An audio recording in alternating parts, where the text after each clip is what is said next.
The Lexus sedan hummed over the fresh asphalt, a sound so smooth it felt less like travel and more like a gentle, anesthetized slide toward the inevitable.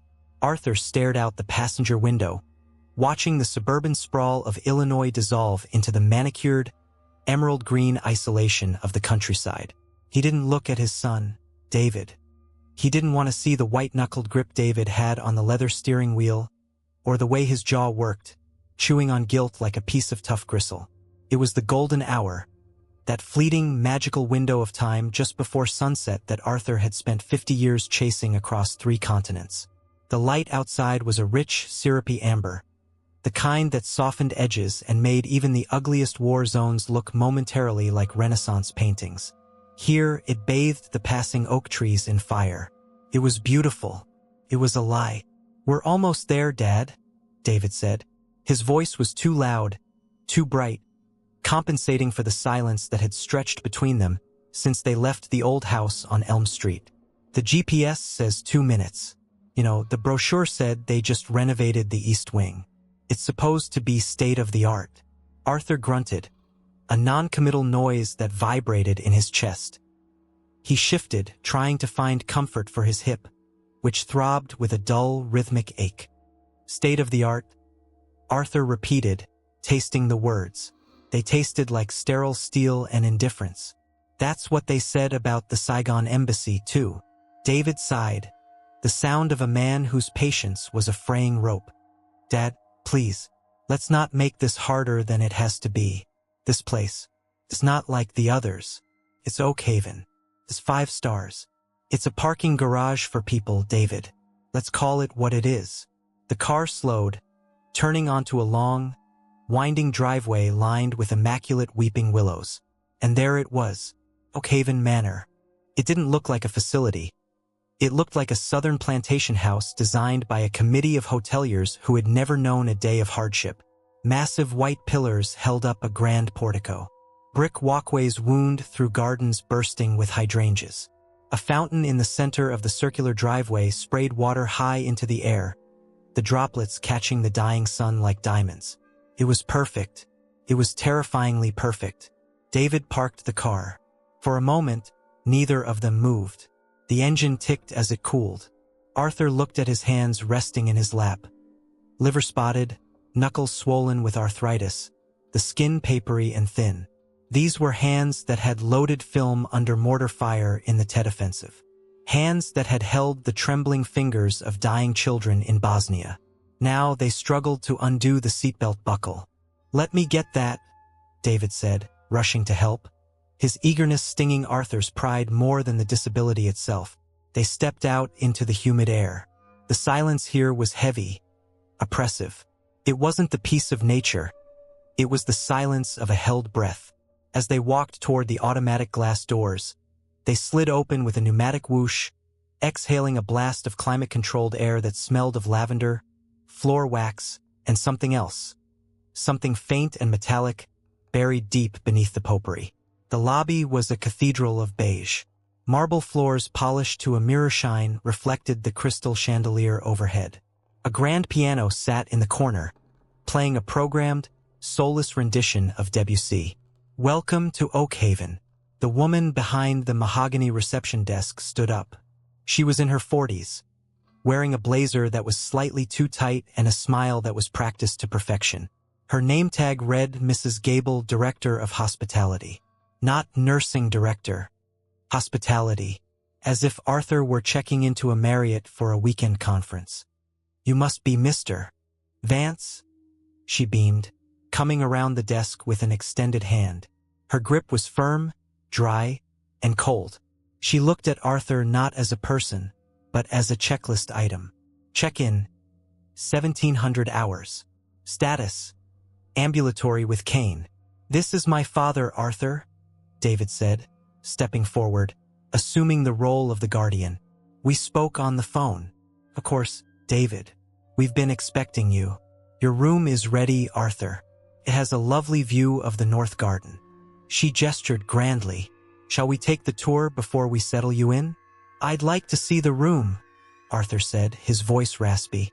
He wanted this pageant to be over. He wanted to stop pretending this was a choice. They walked down the main corridor. The carpet was thick, swallowing the sound of their footsteps. Along the walls were oil paintings of pastoral scenes. Cows grazing, ships at sea. Generic art meant to soothe, to offer zero intellectual challenge. But Arthur's eyes, trained to find the focal point in chaos, scanned the edges of the frame. He saw the things the brochure didn't show. He saw a scuff mark on the baseboard that looked like it came from a gurney while hitting it at speed. He saw a resident, an elderly woman with hair like spun sugar, sitting in a wheelchair near a potted fern. She was staring at a blank wall. As Arthur passed, she didn't turn. She didn't blink. She was breathing, but she wasn't there. "We have a full schedule of activities," Mrs. Gable was saying, walking backward with the grace of a tour guide. "Tuesday is bingo, Wednesday is cinema night, and Thursday we have a visiting art therapist. We encourage socialization." She led them past a communal room where a television was blaring a game show at maximum volume. A dozen residents sat in recliners, heads lolling. A young orderly in blue scrubs was leaning against the back wall, thumbing through a smartphone, ignoring a man in the front row who was feebly gesturing for water. Arthur slowed down. He locked eyes with the orderly. The young man looked up, annoyed at the intrusion, and quickly shoved the phone into his pocket.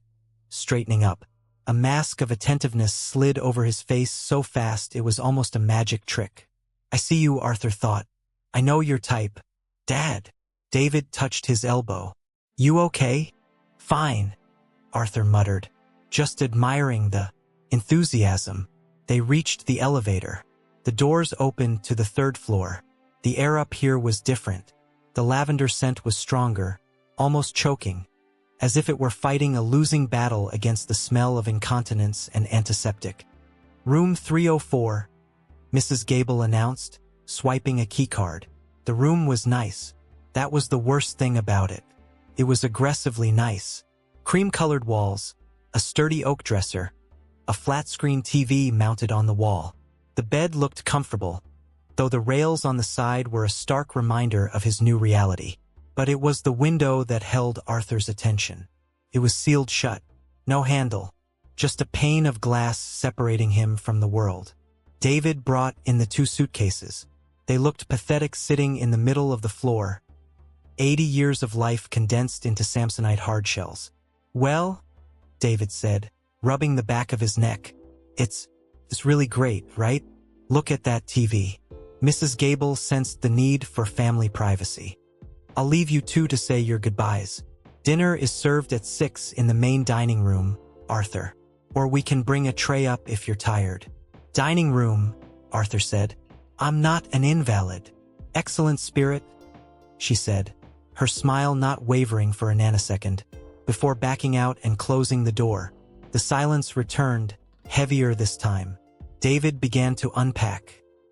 He hung up Arthur's shirts, placed his few framed photos on the dresser, Arthur and his late wife, Sarah, in Paris. Arthur in a flak jacket in Beirut, David at his graduation. He moved with a frantic energy, trying to fill the space with motion so he wouldn't have to fill it with words. Arthur sat on the edge of the bed.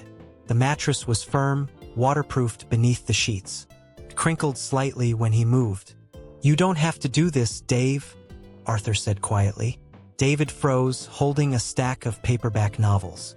He didn't turn around. "We talked about this, Dad. It's not safe anymore. The stairs at the house. And after you left the stove on last month.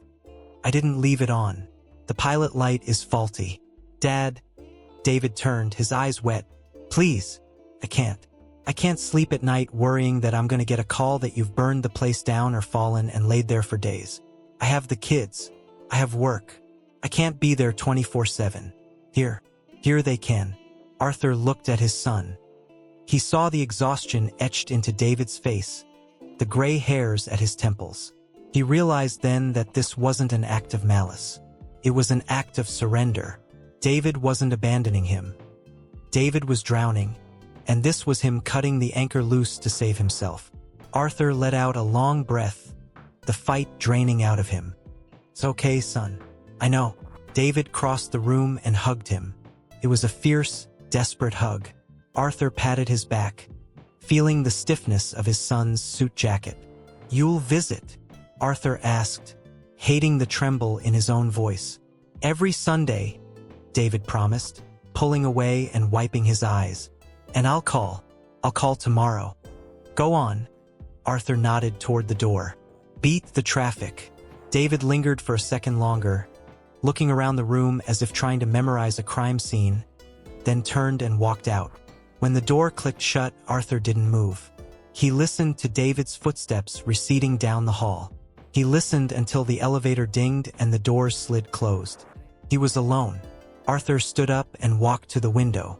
Down below, in the parking lot, he saw David emerge from the building. He watched his son get into the Lexus. He watched the car hesitate for a moment, brake lights flaring red, before pulling away and disappearing down the tree-lined drive. Arthur placed his hand against the cold glass. The sun had set. The sky was now a bruising purple, fading into black. He turned back to the room. His eyes landed on the nightstand where David had placed his most prized possession.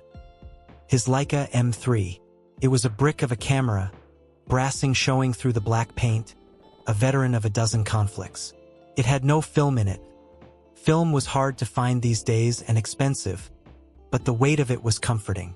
He picked it up, his fingers naturally finding their purchase on the textured grip.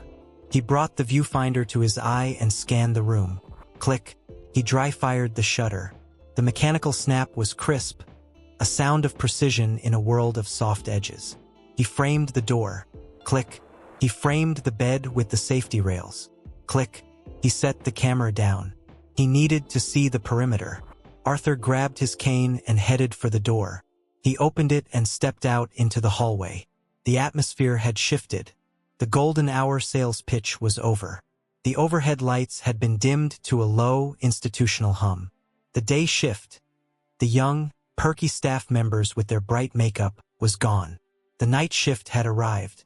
The hallway felt longer now. Shadows stretched from the doorways. Arthur began to walk toward the dining hall.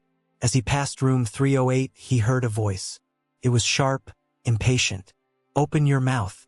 I don't have all night, sweetie." Arthur paused. He leaned on his cane, feigning a rest, and looked through the open door.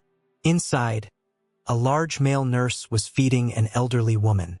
He wasn't spooning the puree gently. He was shoveling it in.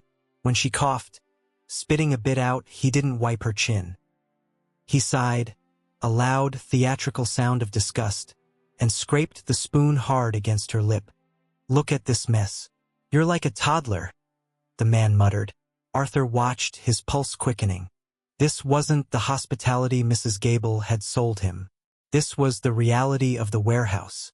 The nurse looked up and saw Arthur standing in the doorway. The man was big, broad shoulders, a thick neck, eyes that were too small for his face. His name tag read Brad. Brad didn't look away. He didn't apologize. He just stared at Arthur with a dead, shark-like gaze. He held the spoon in mid-air, a silent challenge. "What are you going to do about it, old man?" Arthur held the gaze for 3 seconds, the exact amount of time he used to take to gauge a threat in a war zone before deciding whether to run or shoot. Then, slowly, deliberately, Arthur nodded once, expressionless, and continued walking. His heart was hammering against his ribs. He wasn't scared, he was angry. It was a cold, familiar anger that started in his gut and worked its way out to his fingertips. He reached the elevator lobby and pressed the button. While he waited, he looked at his reflection in the polished brass doors. He saw an old man, stooped shoulders, gray hair, a cardigan sweater. He looked harmless. He looked like prey. The elevator arrived. As the doors opened, Arthur stepped inside, but he didn't press the button for the dining hall immediately. He stood there, the metal box humming around him. "Oakhaven," he whispered to the empty car. He thought of the camera on his nightstand. He thought of the look in Brad's eyes. He thought of the woman staring at the wall. He wasn't checking into a hotel. He had just been deployed. And for the first time in 20 years, Arthur Vance felt a spark of purpose ignite in the ashes of his life. He wasn't just going to live here. He was going to watch. He pressed the button for the ground floor. The doors slid shut, sealing him in, but as the elevator began its descent, Arthur wasn't thinking about dinner. He was thinking about angles of light, shutter speeds, and the fact that in the dark, the flash of a camera is the most violent weapon in the world. The descent was smooth, but his stomach dropped. The transition was complete. The world of autonomy was above him. The underworld awaited below. And as the floor indicator ticked down 3, 1, Arthur tightened his grip on his cane, preparing for the first patrol of his new war. Time at Oakhaven Manor did not pass in hours or minutes. It was measured in rituals of chemically induced compliance. There was the morning ritual of stiff sheets being whipped off bodies that hadn't wanted to wake up. There was the noon ritual of the medication cart, a stainless steel altar upon which little paper cups of sedatives were distributed like communion wafers. And there was the evening ritual of the television sets, glowing blue in dark rooms, acting as electronic babysitters for minds that were slowly unspooling. For Arthur, the first week was a lesson in camouflage. He learned quickly that to be invisible was to be safe. He learned to swallow the bland, pulverized chicken without complaint. He learned to sit in the common room during mandatory socialization and nod rhythmically while a 20-something activity coordinator named Jessica spoke to them in the high-pitched, exaggerated cadence one uses for toddlers or golden retrievers. "Who's ready for balloon volleyball?" Jessica would chirp, her eyes scanning the room but never actually landing on a person, only on the shapes of them. Arthur would sit in the back, his hands folded over the head of his cane, watching. He wasn't watching the balloons. He was watching the edges of the room. He saw how the orderlies stood by the doors, arms crossed, bored expressions barely concealing a simmering aggression. He saw how they grabbed a wheelchair a little too roughly when a resident didn't move fast enough. He saw the bruises blooming like dark violets on the forearms of Mr. Henderson, a retired plumber who sat 2 tables over. When Mr. Henderson dropped his fork, the clatter was deafening in the terrified silence that followed. An orderly named Kyle didn't pick it up. He just kicked it under the table and whispered something in Mr. Henderson's ear that made the old man shrink into himself, his eyes watering. It was a prison disguised as a palace. The velvet drapes were just bars made of fabric. Arthur found his only solace in the library. It was a room that the staff largely ignored, mostly because it required reading, an activity that seemed to baffle the night shift. It was a dusty, sun-drenched space on the second floor with shelves of donated paperbacks that smelled of vanilla and decay. This was where he found Martha. She was sitting in a wingback chair by the window, a blanket draped over her paralyzed legs. Her left hand lay useless in her lap, curled like a dried leaf, but her right hand was holding a copy of The Grapes of Wrath. She wasn't just holding it, she was devouring it. Arthur paused at the threshold. He hadn't spoken a real sentence to anyone in 6 days, save for "thank you" and "water, please." "Steinbeck," Arthur said, his voice rusty, a bit heavy for a Tuesday morning. Martha didn't jump. She turned her head slowly, her movements economical and precise. Her face was a map of deep lines, but her eyes were startlingly clear, a piercing, intelligent blue that seemed to dissect him in a second. "It's better than the alternative," she said, her voice crisp, though slightly slurred on the edges due to the stroke. "Which is listening to Mrs. Higgins describe her grandson's bowel movements for the 40th time in the sunroom." Arthur chuckled. It was a dry, cracking sound, but it felt good. He limped over and sat in the chair opposite her. "Arthur Vance, room 304. Martha Lewis, room 302. I heard you moved in. You're the one who refused to wear the happy birthday hat at dinner last night." "I'm 78, not 7, Arthur grumbled. "To them, there is no difference," Martha said, closing her book. She looked at him, and the humor in her eyes faded, replaced by a guarded intensity. "You have observant eyes, Mr. Vance. I see you watching." Arthur leaned forward, lowering his voice. The library was empty, but paranoia had become a survival instinct. "I see things, Martha.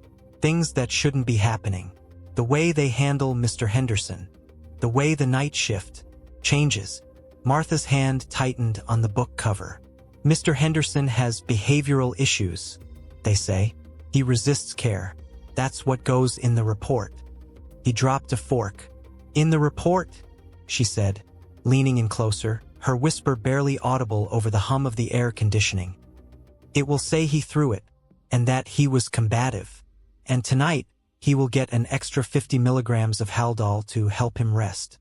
And tomorrow, he won't be able to lift his head to drink his soup. Arthur felt a chill that had nothing to do with the drafty window. Does anyone know? The families? Martha let out a short, bitter laugh. The families see the chandelier in the lobby, Arthur. They see the fresh flowers. They come on Sundays for an hour. The staff knows the schedule. On Sundays, everyone is washed. Everyone is dressed in their best. And the bruises are covered with long sleeves.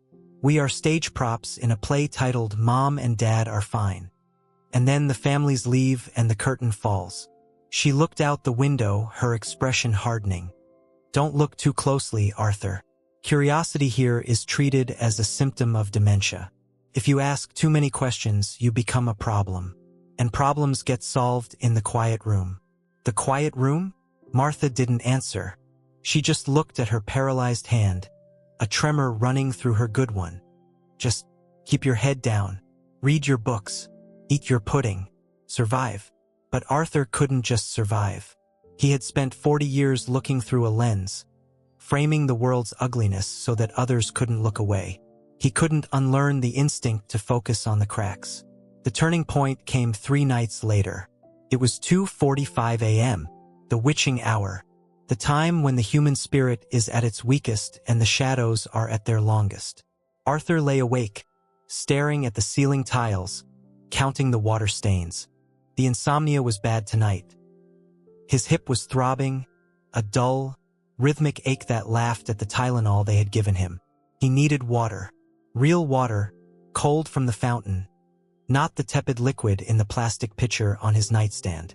He sat up, swinging his legs over the edge of the bed. He grabbed his cane. The rubber tip hit the floor with a soft thud. He waited. Silence. He opened his door and peered into the hallway. The lights were dimmed to an amber glow. The nursing station at the end of the hall was empty. A single chair spun slowly, as if someone had just vacated it. Arthur stepped out. The silence of a nursing home at night is not peaceful. It is heavy. It is the sound of 100 people breathing through fluid-filled lungs, the hum of oxygen concentrators, the occasional moan of a nightmare. He moved toward the water fountain near the nurse's station. As he approached the corner, he heard a sound, a squeak, the distinct, high-pitched squeak of the medication cart's wheel. Arthur stopped. He pressed himself into the alcove of a linen closet door. Around the corner, 2 figures appeared. One was the young nurse, Kayla, a girl with purple streaks in her hair who always chewed gum with her mouth open. The other was Brad. They weren't dispensing medication. They were parked in front of room 310, Mrs. Higgins' room. Mrs. Higgins was a sweet, confused woman who thought Arthur was her husband, George. Arthur watched, holding his breath. Kayla was unlocking the drawer of the cart. She pulled out a blister pack. OxyContin. Arthur recognized the branding. She popped 3 pills out into her palm. She didn't put them in a cup. She slipped them into the pocket of her scrubs. Then she popped 3 more and handed them to Brad, who dry swallowed them right there in the hallway, washing them down with a swig of Red Bull. She's got a refill due tomorrow, Kayla whispered, giggling nervously. Dr. Evans won't notice. Evans doesn't notice his own zipper is down, Brad scoffed, wiping his mouth. What about the old lady? She awake? She's been buzzing the call light for 20 minutes, saying her stomach hurts. Brad sighed, cracking his neck. I'll handle it. Can't have her waking up the whole wing. Arthur felt his blood run cold. I'll handle it. Brad disappeared into room 310. Kayla stayed by the cart, checking her makeup in the reflection of a metal tray, completely indifferent. A moment later, Arthur heard Mrs. Higgins' voice. It was frail, trembling. Please, my stomach. It burns. You're fine, Alice? Brad's voice rumbled from inside the room. It wasn't loud, but it carried a weight of menace that vibrated through the walls. You're just looking for attention. We talked about this. No, really. Please call the doctor. Shut up. The snap of the command was like a whip crack. Then came the sound that made Arthur's stomach turn. The sound of a bed rail being rattled violently, followed by a dull thud, like a fist hitting a mattress or a pillow being shoved down. You want something to cry about? Brad hissed. I'll give you something to cry about. You press that button one more time, and you're going to the basement. You remember the basement? Alice? No windows, no TV, just you and the rats. There was a whimper, then silence.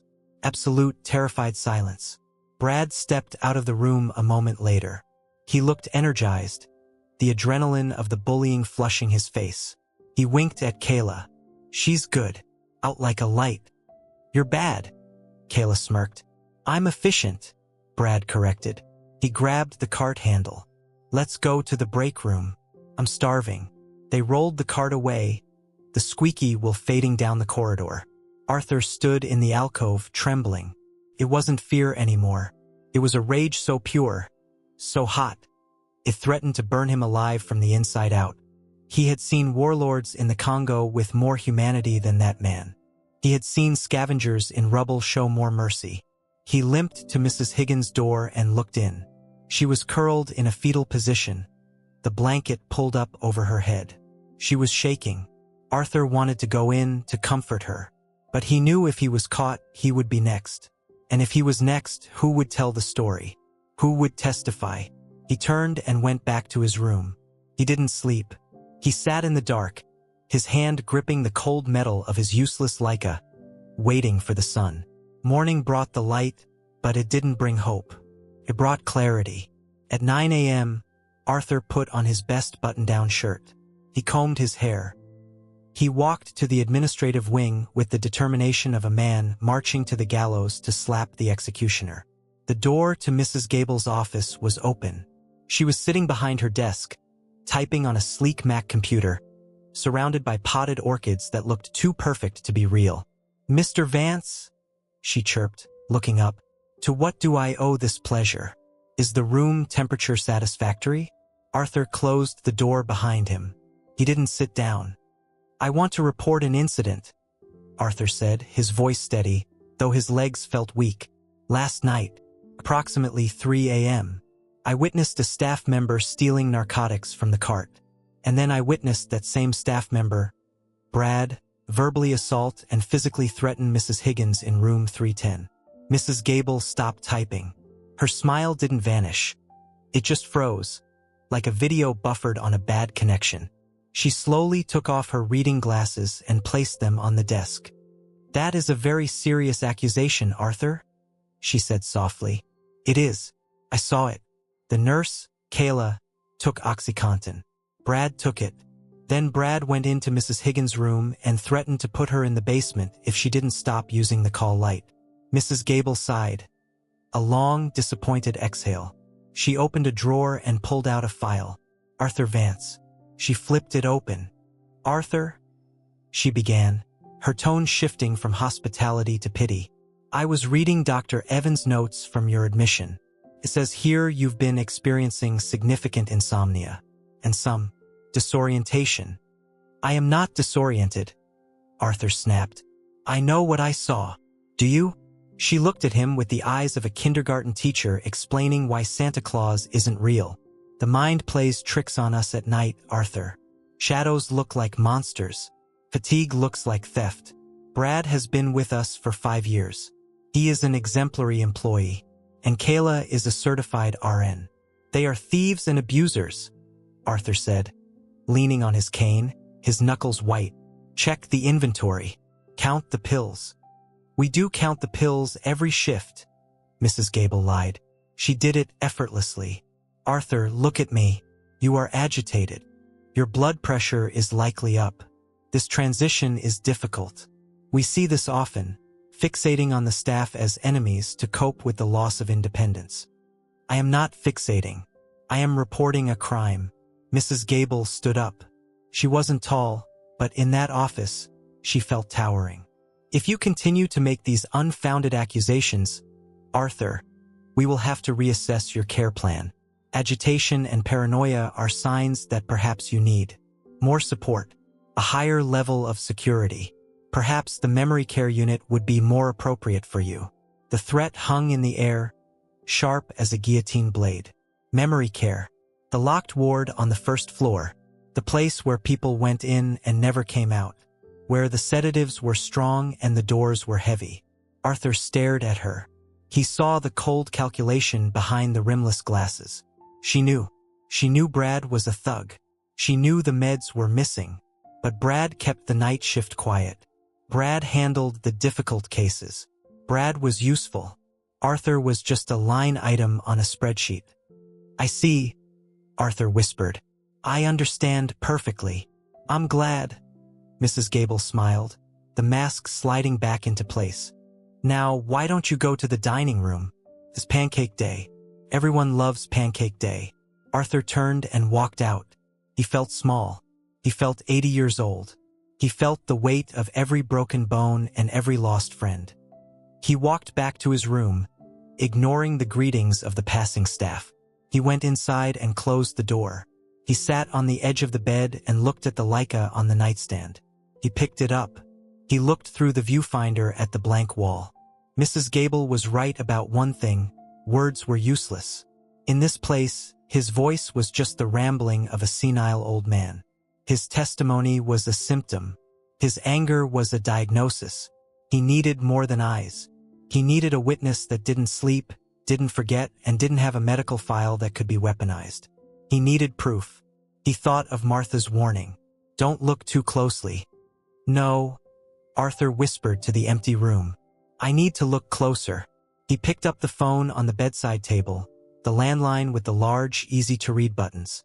He dialed a number he knew by heart. Hello?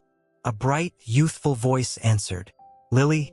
Arthur said, his voice trembling slightly, not from fear, but from the adrenaline of a new mission. Grandpa? Is everything okay? Are you settling in? Lily, listen to me carefully, Arthur said, gripping the receiver. I need you to come visit on Sunday, and I need you to bring me something. Not cookies, not books. What do you need? Arthur looked at the shattered reflection of himself in the dark screen of the TV. He didn't look like a victim anymore. He looked like a hunter. I need a Bible, Arthur said. The biggest, thickest King James Bible you can find. A Bible? Grandpa, you haven't been to church since Grandma died. I found religion, Lily, Arthur said, a grim smile touching his lips. Or rather, I found the devil, and I'm going to need a way to catch him. Sunday at Oakhaven Manor was not a day. It was a performance. The transformation began at dawn, hours before the first visitor's car would crunch over the gravel driveway. The night shift, the ones with the dead eyes and the heavy hands, vanished like cockroaches scattering under a kitchen light. In their place came the Sunday crew, fresh-faced nursing students and senior staff members who wore their patients like a layer of heavy foundation. The smell of urine and stale porridge was aggressively scrubbed away, replaced by the cloying scent of synthetic vanilla air fresheners plugged into every available socket. Residents who usually spent their days staring at walls in stained sweatpants were suddenly hoisted, scrubbed, and shoved into their Sunday best. Cardigans were buttoned over bruised arms. Hair that hadn't seen a comb since Tuesday was plastered down with water. Arthur sat in the lobby, wearing his own suit, a charcoal gray wool number that hung a little looser on his frame than it had a year ago. He watched the theater of it all with a detached, cold amusement. It was a Potemkin village of elderly care. Mrs. Gable was patrolling the entrance, adjusting a flower arrangement of plastic lilies. She caught Arthur's eye and offered a tight, warning smile. It was a look that said, "Play your part, old man. Don't ruin the show." Arthur didn't smile back. He just gripped the head of his cane and waited. At 10:15 a.m., the automatic doors whooshed open, and Lily walked in. She brought a gust of the outside world with her. A scent of rain, exhaust fumes, and anxiety. She looked out of place in the beige mausoleum, vibrant in a denim jacket and a scarf that was too colorful for the muted palette of the room.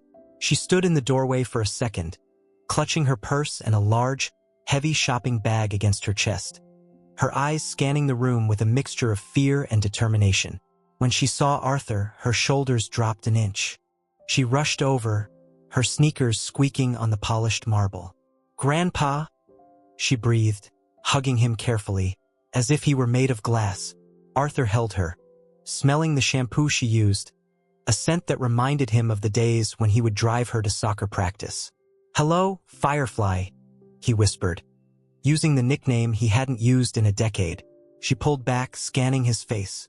She was looking for the signs Mrs. Gable had warned the family about on the phone: the dementia, the paranoia, the decline. Arthur made sure to look her dead in the eye, sharp and clear. "I'm fine, Lily," he said, cutting off her question before she could ask it. "My mind is as clear as that lens you used to play with." Lily bit her lip, glancing around the lobby. "Dad wanted to come, but David has guilt to manage and a football game to watch. It's fine. I needed you." Arthur lowered his voice, leaning in. "Did you bring it?" Lily nodded imperceptibly. She sat down on the love seat next to him, placing the heavy shopping bag on the coffee table between them. An orderly, a young man named Jason who was usually decent but easily cowed by Brad, drifted past them, sweeping a broom that didn't need sweeping. Loudly, Arthur murmured. Lily cleared her throat. She reached into the bag and pulled out a massive, leather-bound book. The gold lettering on the spine caught the chandelier light. Holy Bible, King James Version. "I brought what you asked for, Grandpa," Lily said, her voice pitched slightly higher than normal, carrying across the room. "I know you've been looking for some spiritual comfort lately." Mrs. Gable, standing near the reception desk, perked up. She looked over, her eyes narrowing as she assessed the object. A Bible, harmless, wholesome even. It fit the narrative of the repentant, dying old man perfectly. She gave a curt nod of approval and turned back to a family that had just walked in. "Thank you, my dear," Arthur said, taking the book. It was heavy, heavier than a book should be. "The Lord moves in mysterious ways." He placed the book on his lap. He could feel the weight of the secret inside it. It wasn't just a phone. It was a grenade, and he had just pulled the pin. "Fully charged," Lily whispered, leaning in to fix his collar. "I put it in a shockproof case. It has a 512-gigabyte memory card. I set it to airplane mode so it won't ping or search for signal until you turn it on. The passcode is your birthday. Good girl." "Grandpa," she hissed, her eyes welling up. "Are you sure about this? If they catch you, if what you told me about that man, Brad, is true. If I do nothing, Lily, I die here anyway, and so do a lot of other people." Arthur placed his hand over hers. His skin was paper thin, but his grip was iron. "I spent 40 years photographing wars, Lily. I know when I'm on a battlefield, and I know you don't win by keeping your head down." Lily squeezed his hand. She reached into her pocket and pulled out a small notepad and a pen. "I'm working on the story from the outside. I'm pulling background checks on the staff. Bradley Cooper, that's his name, right? He has a record in Ohio. Assault. It was sealed, but I have a friend at the clerk's office." Arthur nodded. "Keep digging, but be careful. These places, they have lawyers who are paid very well to bury the truth." "I'm not scared of lawyers," Lily said, a flash of Vance stubbornness crossing her face. "I'm scared for you. Don't be. I have a squad." "A squad?" Arthur looked toward the hallway where a wheelchair was slowly rolling toward them. "You're about to meet them." Martha Lewis was wheeling herself into the lobby. She was wearing a lavender blouse that had seen better days, and her paralyzed left arm was neatly arranged in her lap. Beside her walked Mr. Chun. Chun was a small, wiry man of 80, wearing a cardigan that was buttoned wrong. He shuffled when he walked, and his face was frozen in a permanent expression of mild surprise due to the stroke that had stolen his voice, but his eyes were darting around the room with the speed of a hummingbird. "Lily," Arthur said, gesturing them over. "This is Martha, and this is Mr. Chun. They are fellow concerned citizens." Martha rolled up to the coffee table. She looked at Lily, then at the massive Bible on Arthur's lap. One corner of her mouth quirked up. A little on the nose, Isn't it, Arthur? She deadpanned. Subtlety is for people with time, Martha, Arthur replied. This is my granddaughter, Lily. The courier, Martha noted. She extended her good hand. Pleasure to meet the outside world. Mr. Chun bowed slightly, tapping his chest. Mr. Chun was an electrical engineer for Lockheed Martin for 30 years, Arthur explained. He can't speak, but he can fix a toaster with a paperclip. Lily looked at the trio. An old woman in a wheelchair, a mute engineer, and her grandfather with a cane. They looked fragile. They looked like a strong wind would blow them over. But as she looked closer, she saw the set of their jaws, the shared, silent language passing between them. You guys are really doing this, Lily whispered. We have no choice, Martha said softly. Last night, they took Mrs. Higgins to the quiet room. She hasn't come back to her bed. The air around the table grew cold. I have to go, Lily said, checking her watch. Visiting hours end in 10 minutes, and if I stay too long, Gable gets suspicious. Dad is waiting in the car. She stood up, smoothing her jeans. She looked at Arthur one last time, her heart in her eyes. Be safe, Grandpa. Please. Go write your story, Lily, Arthur said. I'll give you the ending soon. She kissed his cheek, nodded to Martha and Chun, and walked out. The automatic doors swallowed her into the sunlight, leaving them back in the beige twilight of the lobby. Arthur waited until Mrs. Gable was distracted by a delivery driver before he stood up. Room 304, he muttered to his team. 10 minutes. He walked to the elevator, the heavy Bible tucked under his arm like the stone tablets of Moses. Room 304 was quiet. Arthur sat on the bed, the Bible on his lap. Martha parked her wheelchair by the door, acting as a blockade and a lookout. Mr. Chun stood by the nightstand, his hands twitching with anticipation. All right, Arthur said. Let's see what we have.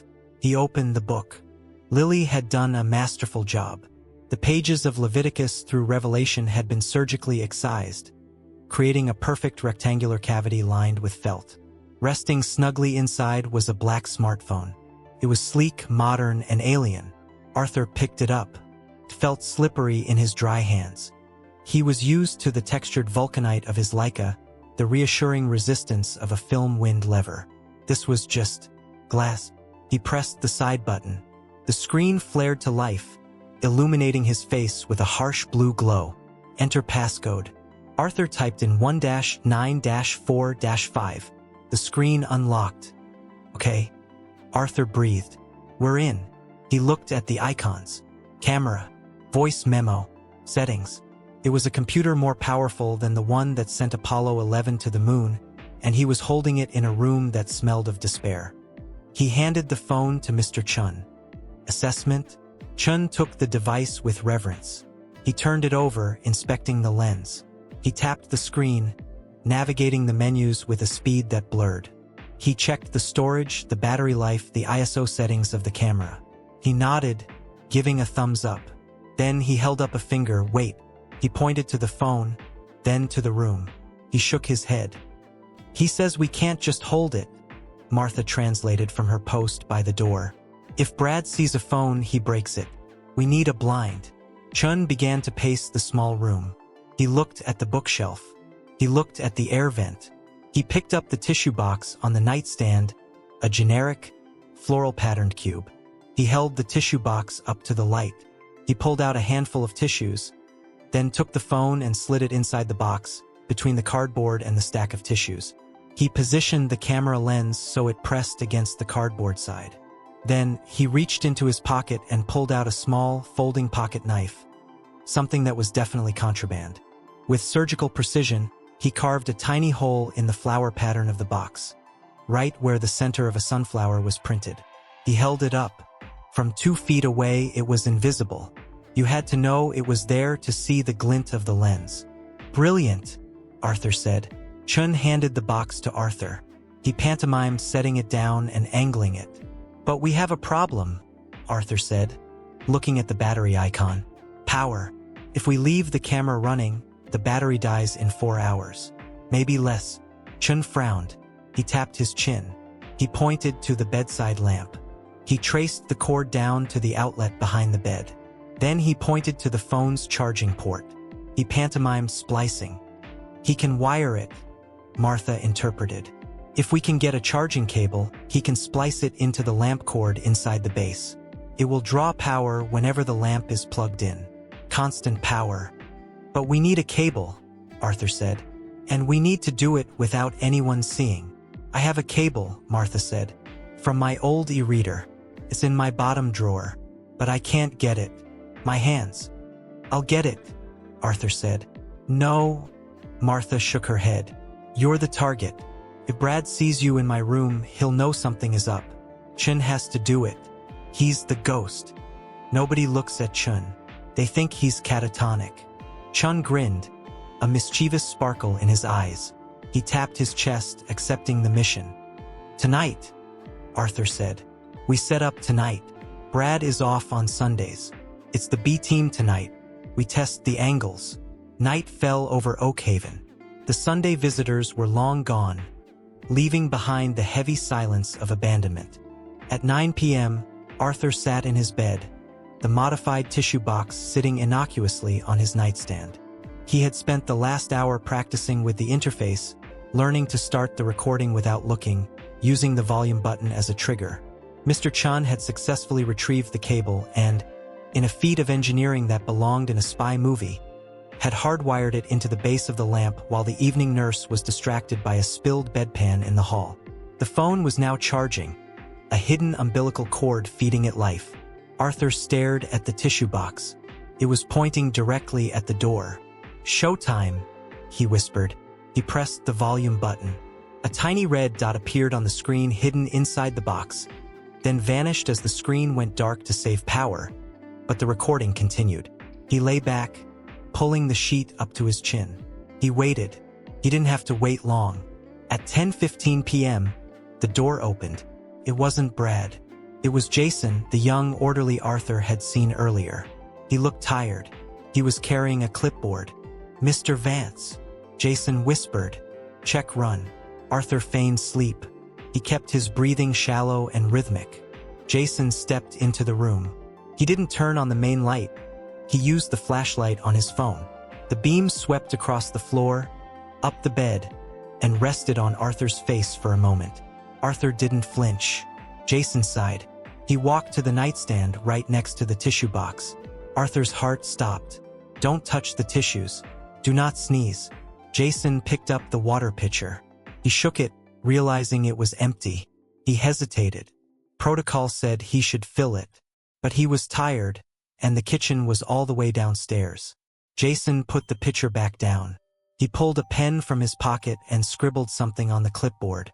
"Water filled. Patient asleep." He turned and left, closing the door softly. Arthur waited a full minute. Then he sat up.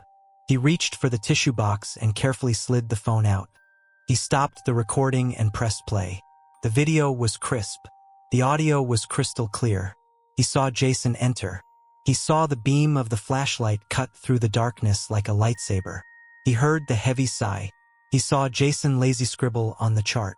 He heard the lie about the water. It wasn't a major crime. It was just laziness. But the clarity was breathtaking. He could see the pores on Jason's face. He could read the logo on his shirt. Arthur felt a surge of triumph that made his hands shake. For the first time in months, he wasn't a helpless geriatric patient. He was a journalist again. He had the story. But as he watched the clip again, a realization hit him. A cold, heavy weight that settled in his gut. This was 500 megabytes for 5 minutes. The memory card was large, but it wasn't infinite. If they recorded 24/7, they would fill it in a few days. And uploading took hours with the weak signal. They couldn't record everything. They had to be snipers, not machine gunners. They had to know when to record. They needed intel. They needed to know Brad's schedule, his patterns, his victims. Arthur slipped the phone back into the box. He picked up his cane and walked to the window. The moon was high, casting long, skeletal shadows across the lawn. The weapon was ready. The trap was set. Now they needed the bait. And Arthur knew, with a sinking feeling, that the only bait Brad couldn't resist was defiance. To catch the wolf, Arthur would have to bleed. He turned back to the room, his eyes adjusting to the dark. He looked at the tissue box, the silent eye of justice. "Tomorrow," Arthur whispered to the ghosts in the room. "Tomorrow we go to war." The library on the second floor of Oakhaven Manor was the only place where the air didn't smell like antiseptic and despair. It smelled of old paper and dust, a scent that reminded Arthur of the archives in the basement of the AP Bureau in Saigon. It was here, huddled in the corner behind a rack of romance novels that hadn't been touched since the Clinton administration, that the resistance held its war council. Martha sat in her wheelchair, her good hand resting on the wheel, her eyes sharp as flint. Mr. Chun stood by the window, ostensibly staring at a squirrel on the oak tree outside. But Arthur knew he was watching the reflection in the glass, keeping an eye on the hallway behind them. "Tuesday," Martha said, her voice a low murmur that barely rose above the hum of the ventilation system. "That's the window." Arthur leaned on his cane, his knuckles white. "Why Tuesday?" "I was in the break room this morning while they were cleaning the floors in the West Wing," she explained. "Mrs. Gable leaves at 4 p.m. on Tuesdays for her hot yoga class. She doesn't come back until Wednesday morning. The night supervisor is Brenda, and she spends her entire shift in the back office talking to her boyfriend on FaceTime. She doesn't patrol. She doesn't check the logs. And Brad? Brad is on the floor," Martha said, her expression darkening. "And he's agitated. I heard him complaining to Kayla about his car payments. He's short on cash, he's tired, and he's looking for a punching bag. Last Tuesday, he put Mr. Henderson in the shower with his clothes on because he spilled his juice. Cold water. Left him there for an hour." Arthur felt the familiar tightening in his gut, the cold, hard knot of rage that he used to feel when he looked through a viewfinder at a burning village. It was a useful anger. It sharpened the senses. "We have the camera," Arthur said. "We have the power source. But we can't just hope he wanders into my room and confesses to a crime. The memory card isn't infinite. If we record empty air for 3 days, we fill the card, and we have no way to dump the footage." Mr. Chun turned from the window. He tapped his wrist, then pointed to Arthur. Timing. Then he made a fist and punched his own open palm. "Conflict. Chun is right," Arthur said. "We need to control the timeline. We need to make sure he comes to me. Tonight." Martha looked at him, realizing what he was suggesting. Her face paled. "Arthur, no. You're nearly 80. You have a bad hip and a heart condition. If you provoke him, he's twice your size and half your age. He won't just yell at you." "I know," Arthur said. He looked down at his hands. They were trembling slightly, not from age, but from the anticipation of violence. He hadn't been in a fight since a bar brawl in 1968, and even then, he had been young and full of whiskey. Now he was brittle. "But who else, Martha? You? Chin? Mrs. Higgins? Someone is going to get hurt tonight. That's a guarantee. The only variable is whether it happens in the dark or whether it happens in front of a lens." Martha opened her mouth to argue, but she closed it. She looked at the determined set of his jaw, the fire in his eyes that belied the frailty of his body. She reached out and squeezed his hand. "Make it count," she whispered. The dining hall at 5:30 p.m. was a cacophony of clinking silverware and the low, murmuring drone of the television mounted in the corner. The air was thick with the smell of boiled cabbage and meatloaf, a gray, gelatinous slab that looked more like industrial insulation than food. Arthur sat at his usual table near the center of the room.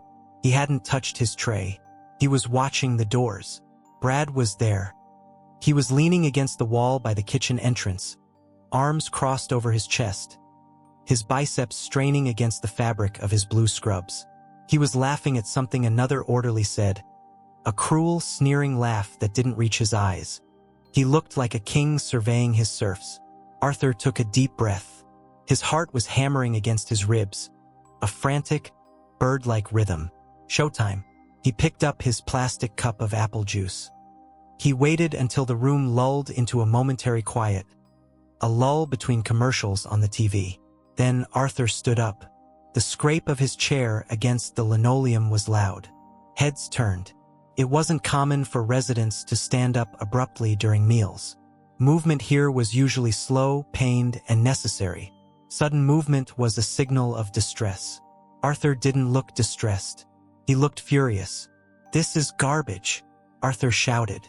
His voice, usually a raspy baritone, cracked like a whip across the room. The chatter stopped instantly. 50 pairs of eyes turned to him. Mrs. Gable was gone. The floor belonged to the wolves. Brad pushed himself off the wall. His smile vanished, replaced by a look of annoyance, like a man whose dog had just barked at the mailman. He began to walk toward Arthur, his heavy boots squeaking on the floor. "Sit down, Arthur," Brad called out, his voice bored. "Don't make a scene. I said this is garbage." Arthur yelled again. He picked up his tray, the meatloaf, the watery mashed potatoes, the peas, and he threw it. He didn't throw it at Brad. That would be assault, and that would get him sedated immediately. He threw it on the floor. The plastic tray clattered loudly, the food splattering across the pristine wax finish in a messy, chaotic explosion. "I am a paying resident of this facility," Arthur bellowed, channeling every ounce of indignation he could muster. "I am not an inmate. I demand to be treated with dignity, and I demand that you—" He pointed a shaking finger directly at Brad. "Stop treating us like cattle." The silence in the room was absolute. Even the television seemed to mute itself. The other residents stared in shock. Some looked terrified. Others, like Mr. Henderson, looked at Arthur with a glimmer of awe. Brad stopped 3 feet from Arthur. He looked down at the mess on the floor, then up at Arthur. He wasn't angry yet. He was amused, but it was a dark, dangerous amusement.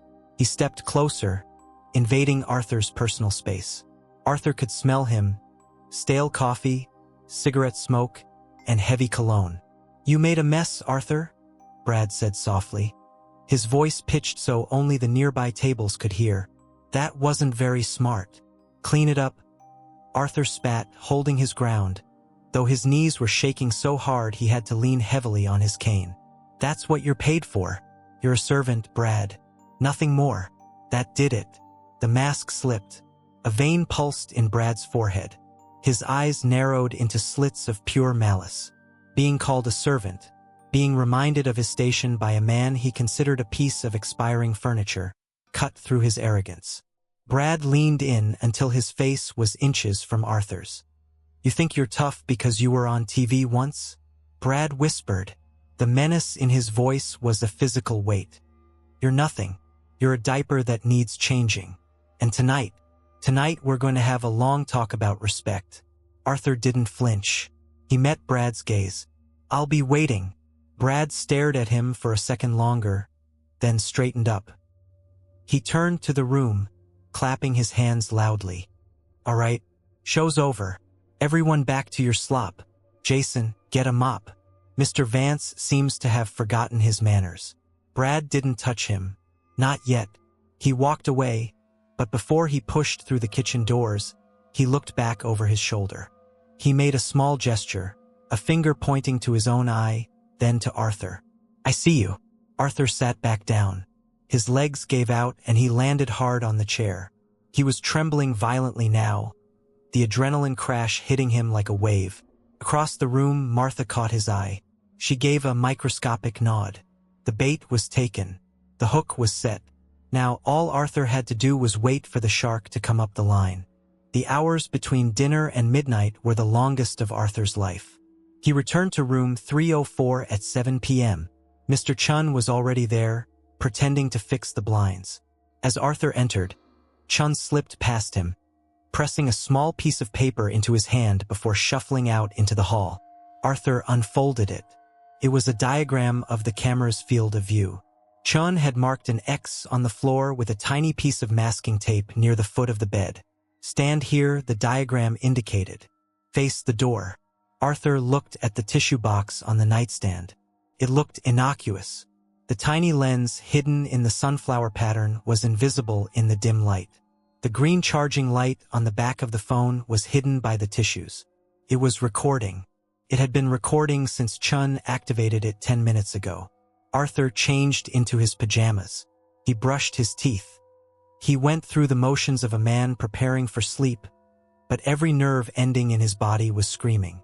At 10 p.m., the night nurse, a woman named Sarah who was kind but oblivious, did her rounds. She checked his vitals, gave him his heart medication, and wished him a good night. "Sleep tight, Mr. Vance," she said, turning off the main light. "Good night, Sarah," Arthur said. The door clicked shut. The room plunged into semi-darkness, illuminated only by the amber streetlight filtering through the blinds and the faint glow of the digital clock. Arthur didn't get into bed. He sat in the armchair in the corner, clutching his cane. He waited. 11 p.m. passed. Midnight passed. Doubt began to creep in. Had he miscalculated? Was Brad smarter than he looked? Maybe he knew better than to leave bruises. Maybe he would just mess with Arthur's meds or steal his mail. At 1:30 a.m., the hallway floorboards creaked. It wasn't the soft shuffle of a resident. It was the heavy, deliberate tread of rubber-soled boots. Arthur's heart leaped into his throat. He stood up. His hip protested, a sharp spike of pain, but he ignored it. He moved to the spot Chin had marked with the tape. He stood at the foot of the bed, facing the door, his back to the window. The camera, the tissue box, was to his right, perfectly positioned to capture the door and anyone standing in front of him. The handle turned. Slowly. There was no knock. The door pushed open, casting a widening wedge of light across the carpet. Brad stepped inside. He closed the door behind him until it clicked softly. He didn't turn on the light. He didn't need to. The ambient light from the window was enough to carve his silhouette out of the darkness. He looked massive, a mountain of muscle and bad intent. He was holding a pair of latex gloves. Snap, snap. He pulled them on, the sound echoing like a gunshot in the quiet room. "You couldn't sleep either, huh, Arthur?" Brad said. His voice was a low rumble, conversational, terrifying. "Get out of my room," Arthur said. His voice was steady, though he felt like he might vomit from fear. "It's 1:30 in the morning." Brad chuckled. He walked forward, stepping into the stage Arthur had set. He was now fully in frame. "I'm just checking on my favorite resident," Brad said. "You seemed so upset at dinner, so full of energy. I wanted to see if you still had that energy." "I told you," Arthur said, gripping his cane with both hands. "I know what you are. You're a bully." Brad stopped 3 feet away. He looked at the cane. "You gonna hit me with that, old man? You gonna take a swing? If you touch me, I will scream," Arthur warned. "Scream," Brad smiled, his teeth glinting in the gloom. "Go ahead. The walls are thick. And Brenda? She's got her headphones on. You could scream until your lungs burst. And nobody is coming, Arthur. That's the beauty of this place. Nobody hears the ghosts." Brad took a step closer. "You embarrassed me today. In front of my crew. In front of the other vegetables. You think you can do that and walk away?" "I think," Arthur said, looking straight into the camera lens for a split second before locking eyes with Brad, "that you are a sad, small man who hurts people who can't fight back because it's the only way you can feel like a man." Brad's face twisted. The provocation landed. He lunged. It happened fast. Brad's hand shot out, grabbing the front of Arthur's pajama shirt. He yanked Arthur forward, pulling him off balance. Arthur gasped as he was slammed backward against the footboard of the bed. The wood dug into his spine. "You speak when I tell you to speak," Brad hissed, spraying spittle onto Arthur's face. Brad raised his other hand. He didn't punch. Punches left knuckles bruised. He used an open palm, a heavy slap that connected with the side of Arthur's head with a sickening crack. Arthur's vision starred. His glasses flew off his face, skittering across the floor. The pain was immediate and hot, radiating from his ear down to his jaw. He tasted copper. Blood. He crumpled, his legs giving way, but Brad held him up by the shirt. "Stand up," Brad growled, shaking him like a rag doll. "Where's that big voice now?" "Huh?" Arthur groaned, trying to focus. He had to keep him in the frame. He couldn't fall to the floor yet. "Is that all you got?" Arthur wheezed. Brad's eyes widened in disbelief. He shoved Arthur hard. Arthur flew backward, tripping over his own feet, and crashed onto the floor. His hip hit the carpet with a thud that sent a shockwave of agony through his entire body. He cried out, an involuntary sound of pure pain. Brad stood over him, panting slightly. He looked down at the broken old man at his feet. He kicked Arthur's cane across the room. It hit the wall with a clatter. "You're lucky I don't break your arm," Brad whispered, leaning down. "Next time you open your mouth, Arthur, it won't be a slap. I'll put you in the quiet room, and I'll forget to bring you water for 3 days. You know what dehydration feels like at your age? Feels like dying of thirst in a desert." Brad straightened up. He stripped off the latex gloves and shoved them in his pocket. He looked around the room, checking for witnesses, satisfied by the silence. "Clean yourself up," Brad said, wiping his hand on his pants. "You're bleeding on the carpet." He turned and walked to the door. He paused, hand on the knob. "This is our secret, Arthur. If you tell anyone, well, accidents happen on the stairs all the time." The door opened and closed. Arthur lay on the floor. The silence rushed back in, ringing loudly in his throbbing ear. For a long time, he didn't move. He couldn't. The pain in his hip was a blinding white light. His face burned. He felt a trickle of warm blood running down his cheek from where his lip had split against his teeth. He lay there, staring at the dust bunnies under the nightstand. Tears pricked his eyes. Tears of pain, yes, but also tears of humiliation. It is one thing to know you are going to be beaten. It is another to feel the helplessness of it, to feel your own frailty used against you. "Get up," a voice inside him commanded. It sounded like his old editor. "Get the shot." Arthur groaned, rolling onto his side. He pushed himself up on one elbow. The room spun. He gritted his teeth, forcing a noise of exertion through his clenched jaw. He dragged himself toward the nightstand. He reached up. His hand was shaking so badly he almost knocked the lamp over. He grabbed the tissue box. He pulled the phone out. The screen was dark. He tapped it. It lit up. Recording. 4 hours, 12 minutes, and 33 seconds. It was still running. Arthur stopped the recording. His bloody thumb smeared the glass. He pressed the gallery icon. He selected the most recent video. He scrubbed the timeline to the end. There it was, in high definition. Brad's face, illuminated by the moonlight. The malice, the grab, the slap. The sound of the impact was crisp. A sickening meaty thud. The threat about the quiet room. The threat about the stairs. It was undeniable. It wasn't hearsay. It wasn't the rambling of a confused old man. It was a felony assault caught in 4K resolution. Arthur slumped back against the side of the bed, clutching the phone to his chest like a holy relic. He started to laugh. It was a wheezing, painful, sobbing laugh. He had won.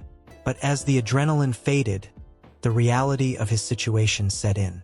He was on the floor. He couldn't get up. His hip felt wrong, deeply structurally wrong. And he was holding the only evidence that could save them, trapped in a room with the monster who wanted to destroy him. He looked at the signal bars on the phone. 1 bar. He tried to open the messaging app. No service. The walls were too thick. The signal he had counted on was dead in the center of the room. He needed to get to the window, or better yet, to the linen closet at the end of the hall where the repeater was. But he couldn't walk. Arthur looked at the door. He imagined Brad sitting at the nurse's station, eating a donut, washing the violence off his hands. "Chan!" Arthur whispered into the darkness. "Martha." He was alone. He had the weapon, but he was bleeding out on the battlefield. He looked at the phone again. Battery. 92%. He had the evidence. Now, he just had to survive long enough to deliver it. Arthur Vance closed his eyes, clutching the phone, and listened to the sound of his own heartbeat slowing down, waiting for the dawn.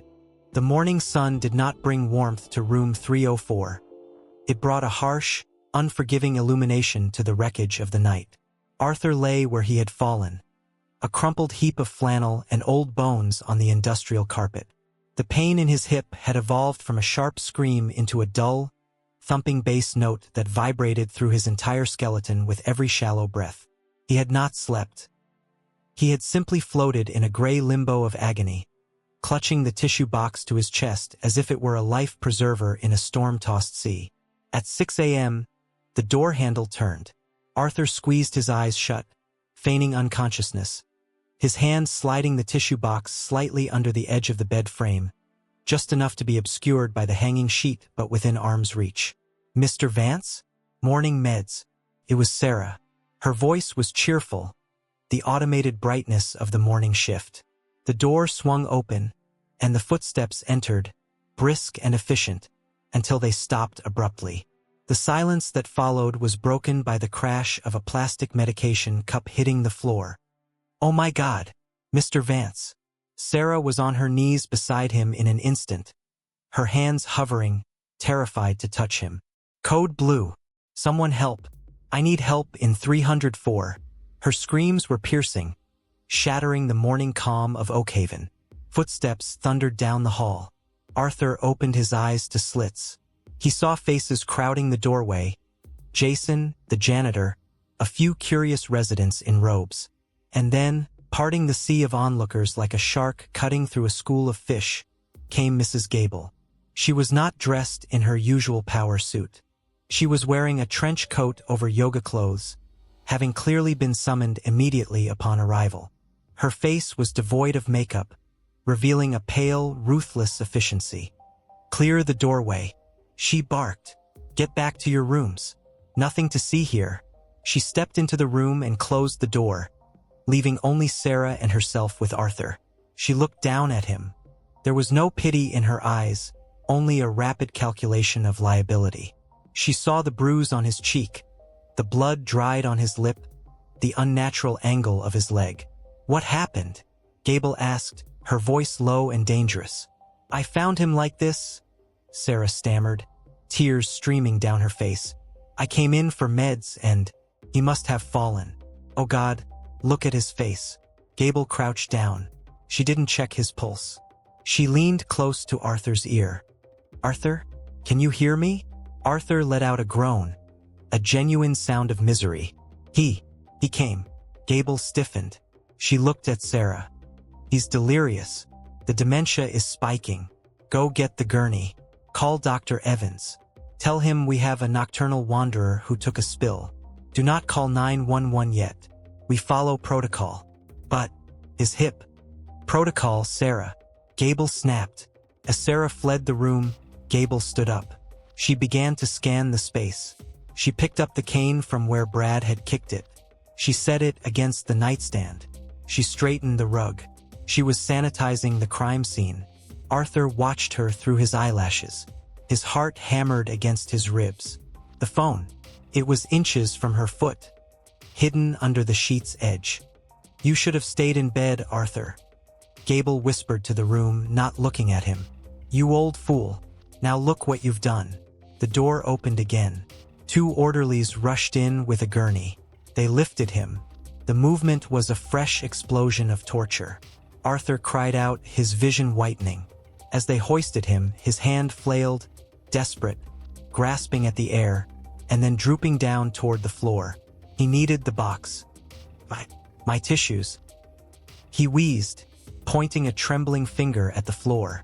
One of the orderlies, a burly man named Mike who wasn't part of Brad's inner circle, paused. He looked down, saw the floral box peeking out from under the bed. "Leave it," Gable said sharply. "We have plenty in the infirmary. Please." Arthur gasped, tears of pain leaking from his eyes. He channeled every ounce of pathetic, senile frailty he could muster. "My allergies. Please." It was a gamble. If he pushed too hard, she would look. If he didn't push hard enough, the evidence would be left behind to be discovered by the cleaning crew. Mike looked at the sobbing old man, then at Gable. "It's just tissues, ma'am." Gable checked her watch. She was annoyed. "Fine. Grab it. Let's move." Mike scooped up the box and tucked it next to Arthur on the gurney. Arthur clamped his arm over it, burying it against his side. The relief was almost as intense as the pain. They wheeled him out. The hallway was lined with faces.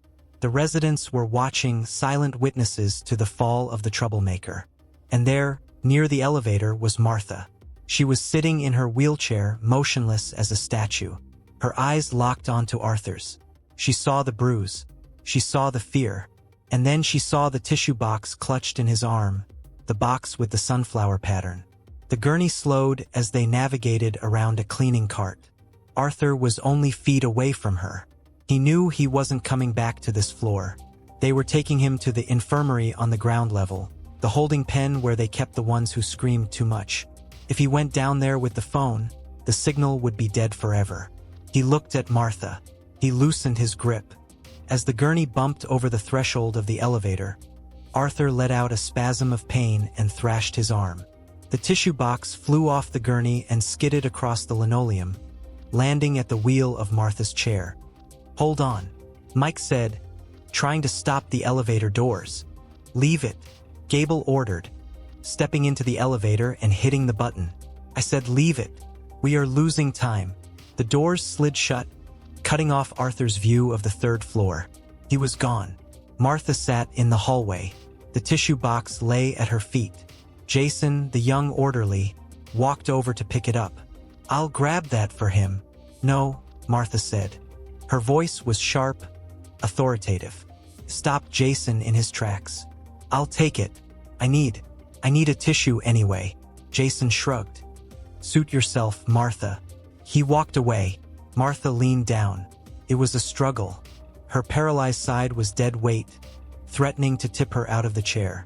She strained, her fingers trembling, until she grasped the cardboard edge. She pulled it up and placed it in her lap, covering it with her shawl.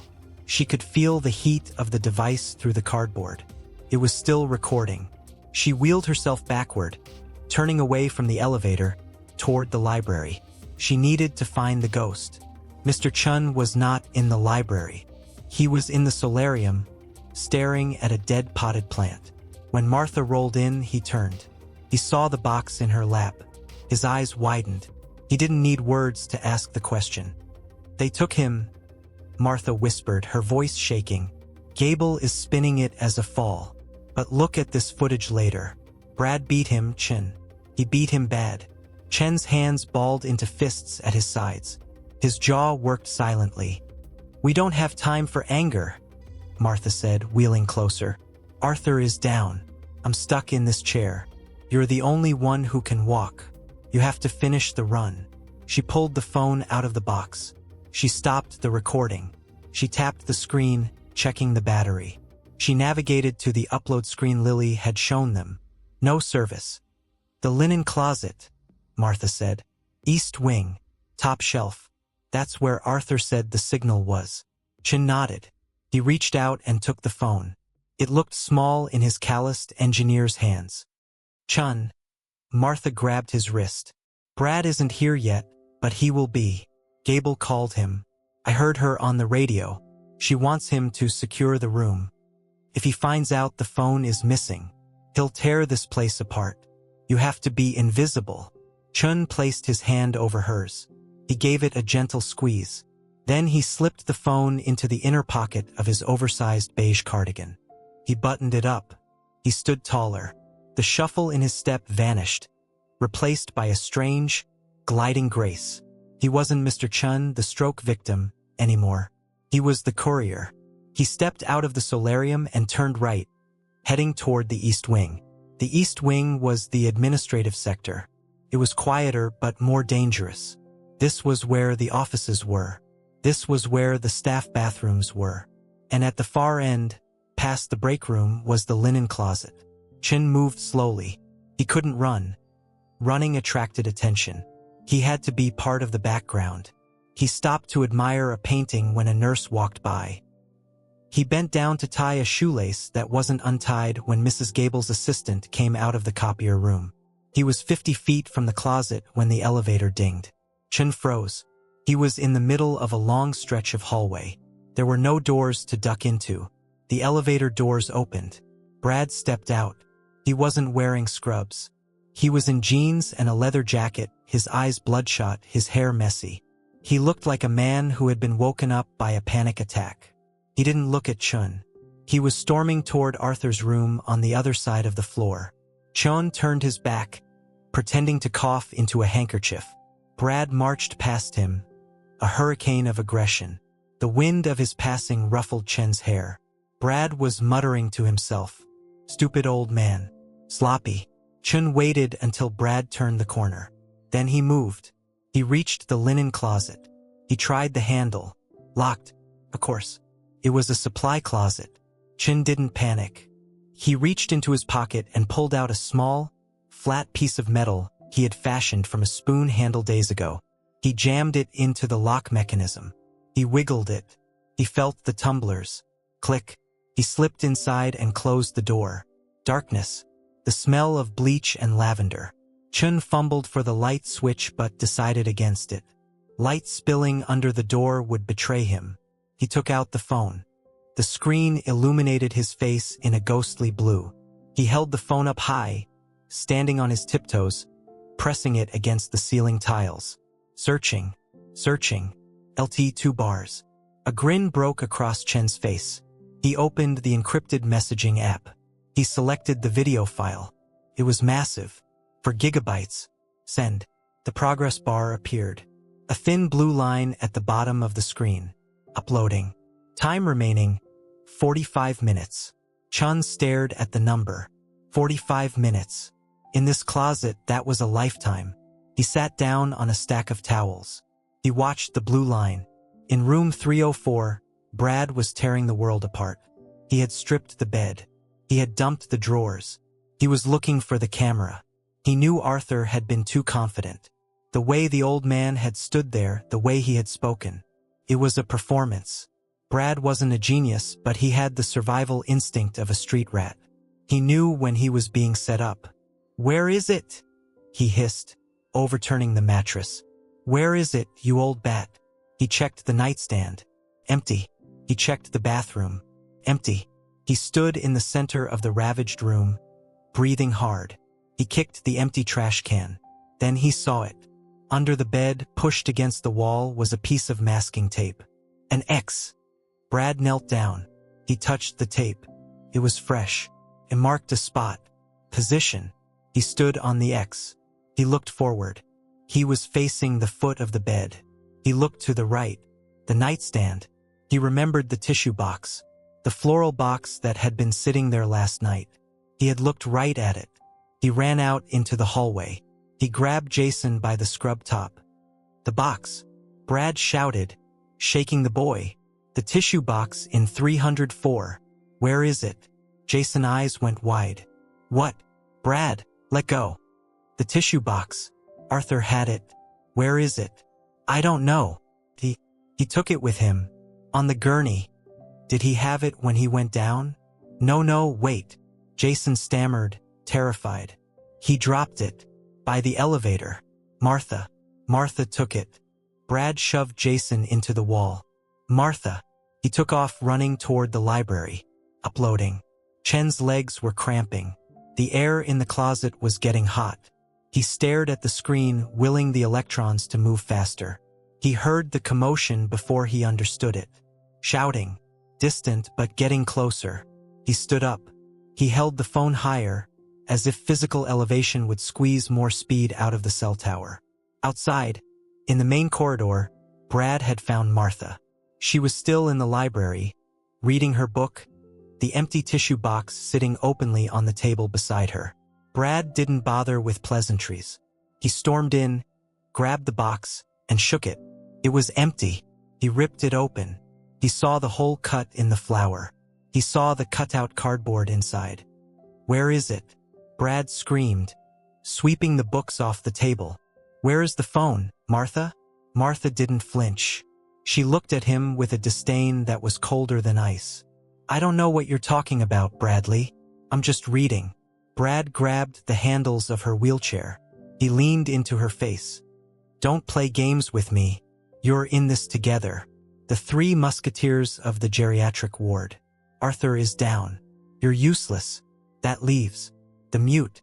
Brad's head snapped up. He looked around. Where is Chen? Martha smiled. It was a small, triumphant smile. He's taking a nap. Brad let go of the chair. Find him, he yelled to the empty hallway. Find the Chinese guy. Now. He started running again. He checked the solarium. Empty. He checked Chen's room. Empty. He stopped in the middle of the hallway, spinning in a circle. Where would he go? He can't speak. He can't drive. He's hiding. Brad looked down the east wing corridor. The administrative wing. Why go there? There's nothing there. Offices. Bathrooms. Storage. Storage. Brad's eyes narrowed. He started walking down the east wing. He didn't run this time. He stalked. He checked every door. Break room. Empty. Janitor's closet. Empty. Restroom. Empty. He was getting closer to the end of the hall. Closer to the linen closet. Inside, Chun heard the footsteps. Thump. Pause. Thump. Pause. The sound of doors opening and slamming shut. He looked at the phone. Come on, Chun mouthed. Come on. The footsteps stopped right outside the door. Chun held his breath. He pressed his back against the shelves, squeezing himself between stacks of bedsheets. He turned the screen brightness all the way down, shielding the glow with his body. The doorknob turned. It was locked. Chun had locked it from the inside. Open up! Brad's voice came through the wood. It was calm now, terrifyingly calm. I know you're in there, Chun. I can hear you breathing. Chun didn't move. You have something that belongs to me, Brad said. Give it to me and I won't hurt you. Promise. I'll just crush the phone and you can go back to your puzzles. Brad kicked the door. The wood groaned. Open the door. Chun looked at the heavy deadbolt. It was old brass. It would hold for a kick or two. But Brad was a big man. Thud. Another kick. Dust fell from the doorframe. Chun looked at the text message field. He had already typed the message to Lily. Oakhaven. Help. Video attached. The door splintered near the lock. One more good hit and it would give. I'm coming in. Brad roared. He backed up to get a running start. Chun didn't look at the door. He looked at the screen. He placed his thumb over the send button. Brad hit the door with his shoulder. The wood cracked loud and sharp like a gunshot. The door flew open, rebounding off the wall. Light flooded the closet. Brad stood there, panting, his silhouette framed by the hallway lights. He saw Chen. He saw the phone in Chen's hand. Give it to me. Brad lunged. Chen pressed send. Status. Sent. Chen didn't try to fight. He didn't try to run. He simply lowered the phone, looked Brad in the eye, and let out a silent, breathless laugh. Brad grabbed Chen's wrist, twisting it violently until the phone dropped. Brad stomped on it. Once, twice. The screen shattered into a spiderweb of glass. The electronics crunched. You stupid. Stupid. Brad was panting, kicking the debris. You think you're smart? It's gone. Whatever you had, it's broken. Chun slumped against the shelves, cradling his twisted wrist. He was in pain, but his face was serene. He pointed a shaking finger at the shattered phone, then made a gesture of a bird flying away. Brad froze. He looked down at the broken device. He looked at Chen's face. The realization hit him like a physical blow. You sent it? Brad whispered. He backed out of the closet. He looked down the hallway, and then the sound began. First, it was faint, a distant wail, but it grew louder, layered, multiple sirens. Approaching from the highway, Brad stumbled back. He looked at his hands. They were shaking. Chun closed his eyes, listening to the music of the sirens. It was the most beautiful sound he had heard in years. Down in the infirmary, lying on a cot in a windowless room, Arthur Vance heard it too. He was groggy from the pain medication they had finally given him, a shot meant to keep him quiet, not comfortable. But the sound cut through the haze. Wailing. He smiled. His lip bled again, but he didn't care. Lily, he whispered. The door to the infirmary burst open. It wasn't a nurse. It was an officer in tactical gear. Police! Secure the room. Arthur let his head fall back against the pillow. The siege was over. The cavalry had arrived. The sound of the sirens did not pierce the air. It shattered it. To the residents of Oakhaven Manor, accustomed to the hush of rubber saws and the hum of oxygen machines, the noise was alien, a chaotic symphony of wailing mechanical banshees that grew louder with every heartbeat. But to Arthur Vance, lying in the semi-darkness of the infirmary, the sound was not frightening. It was musical. It was the heavy, rhythmic drumbeat of consequences arriving at the door.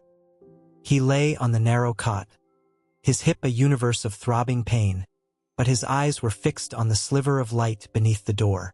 The floorboards vibrated. He could feel the heavy thud of boots, dozens of them, hitting the polished linoleum of the lobby upstairs. It was a stampede, a tidal wave of authority crashing against the fragile walls of Mrs. Gable's fortress. Arthur closed his eyes and allowed himself a small, bloody smile. They're here. Upstairs, the illusion of the five-star sanctuary was dissolving in real time. Brad, who had been standing in the hallway paralyzed by the realization of what Chun had done, was snapped back to reality by the crash of the front doors being breached. Police! Nobody move! Search warrant. The voice was amplified, booming, shaking the dust off the chandeliers. Brad's instinct, honed by years of bullying the weak, failed him when faced with the strong. He didn't surrender. He ran. Panic, cold and sharp, seized his chest. He spun around, abandoning his post, abandoning the residence he was supposed to care for, and sprinted toward the rear fire exit near the kitchen. He moved with the desperate, clumsy speed of an animal that smells the trap closing. He burst through the double doors of the kitchen, startling the cook who was prepping lunch. Brad didn't stop. He scrambled over a prep table, knocking pans to the floor in a clattering explosion of steel, and threw his weight against the back exit bar. The door flew open. Brad stumbled out into the cool morning air, expecting the freedom of the parking lot. Instead, he ran chest first into a wall of black tactical gear. Down! Get on the ground! Now! 3 SWAT officers had the perimeter sealed. Before Brad could even raise his hands, he was tackled. His face was pressed into the wet gravel, the harsh grit digging into his skin. A knee drove into his back, forcing the air from his lungs in a painful grunt. Bradley Cooper? An officer shouted. I didn't do anything. Brad screamed, his voice cracking, high and pathetic. It was the old man. He's crazy. You have the right to remain silent, the officer recited, the words mechanical and final. The cold steel of the handcuffs snapped around Brad's wrists. Tight, tighter than Brad had ever squeezed a patient's arm. And I suggest you use it. Inside the facility, the scene was one of controlled chaos. Mrs. Gable was in her office, her hands flying as she shoved files into a shredder. The accident reports, the inventory logs, the falsified timesheets. She was feeding them to the machine in a frenzy. The door to her office didn't open. It was kicked in. Lieutenant Miller stood there, gun drawn but lowered. Behind him, stepping through the doorway with the fury of an avenging angel, was Lily. She wasn't holding a weapon. She was holding her press badge, and behind her was a cameraman from the local news station, the red recording light already blinking. Mrs. Gable, Lily said, her voice shaking with adrenaline but clear as a bell. I think you're going to want to turn that machine off. Gable froze. She looked at the police, then at the camera, and finally at Lily. The mask of the benevolent caregiver slipped, revealing the terrified, calculating bureaucrat beneath. She pulled her hands away from the shredder as if it were hot. This is a misunderstanding, Gable stammered, smoothing her trench coat. I was just organizing. We have the video, Mrs. Gable, Lieutenant Miller said, stepping forward to secure the remaining files. We have the assault. We have the theft. And thanks to a very brave man in the linen closet, we have the audio of your staff admitting to the cover-up. You're under arrest for conspiracy, elder abuse, and obstruction of justice. As the officer turned Gable around to cuff her, she looked at Lily. He's senile, she hissed. Nobody will believe him. Lily stepped closer, looking the woman dead in the eye. They don't have to believe him. They just have to watch the tape. Down in the infirmary, the door opened.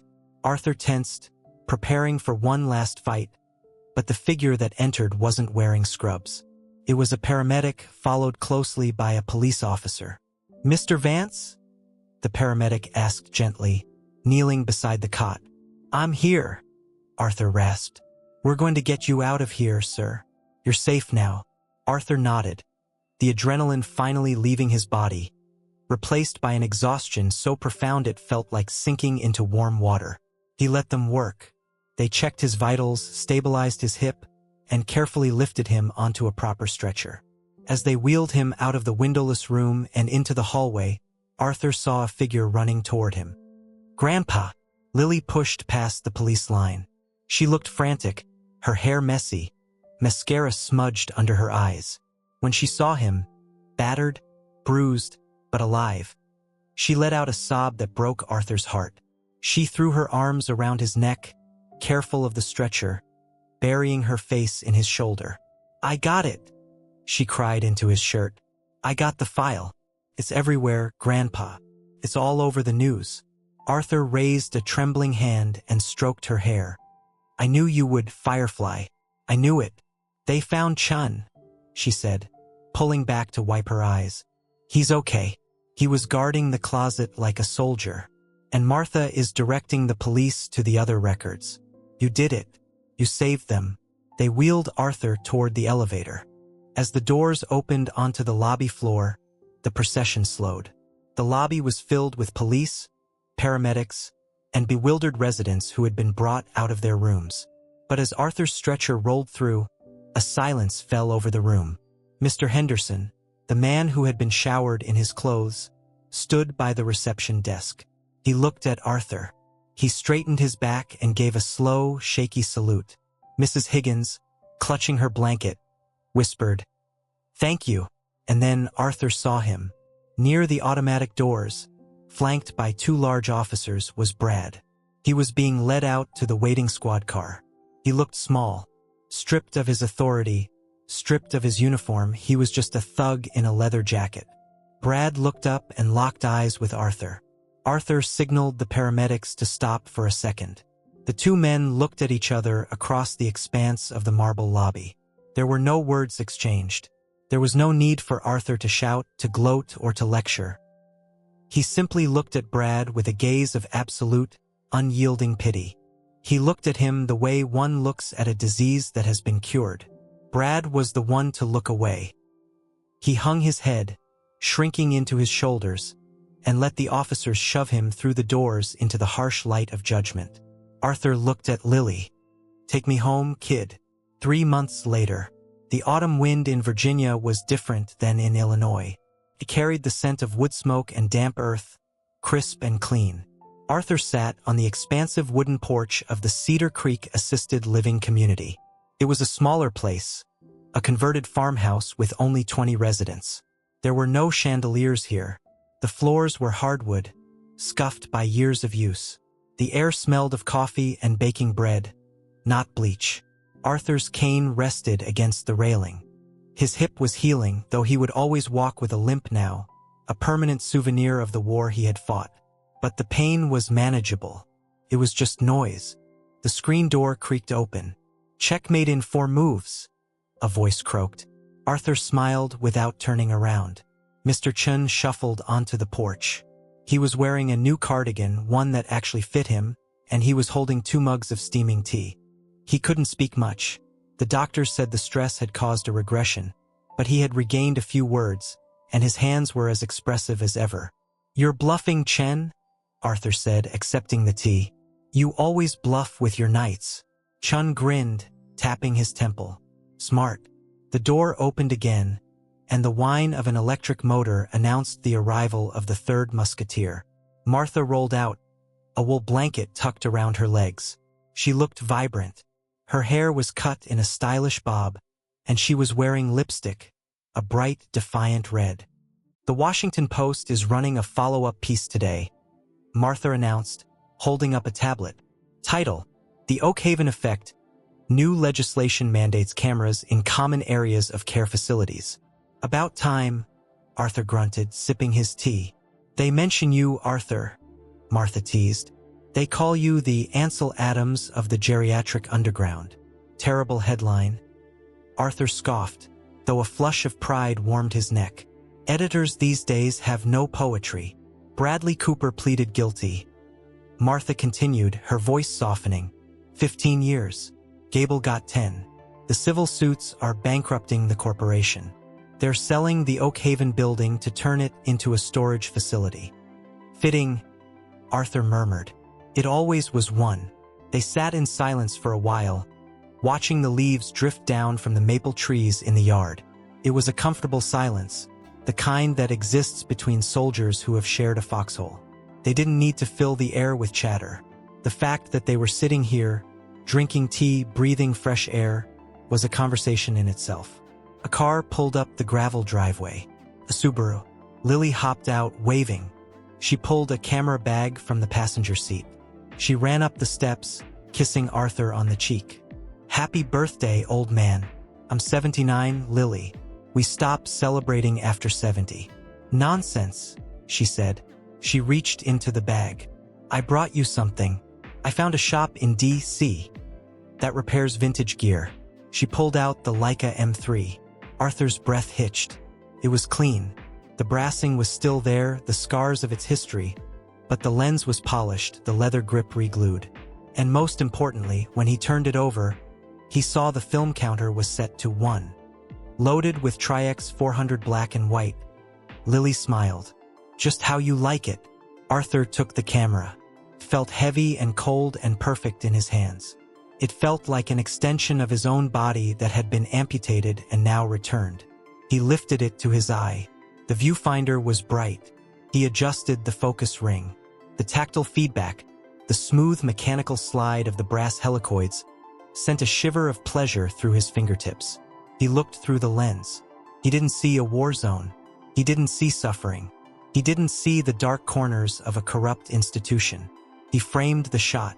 To the left, Mr. Chun was laughing silently, pointing at a squirrel.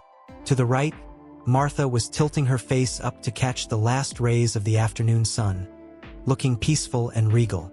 In the background, the golden light of the Virginia autumn set the trees on fire. It was a mundane moment, a simple moment of life continuing. Arthur exhaled slowly, steadying his hand. Click. The shutter sound was crisp, decisive, and final. He lowered the camera and looked at his friends, then at his granddaughter. Thank you, Arthur said, his voice thick with emotion. For the camera? Lily asked.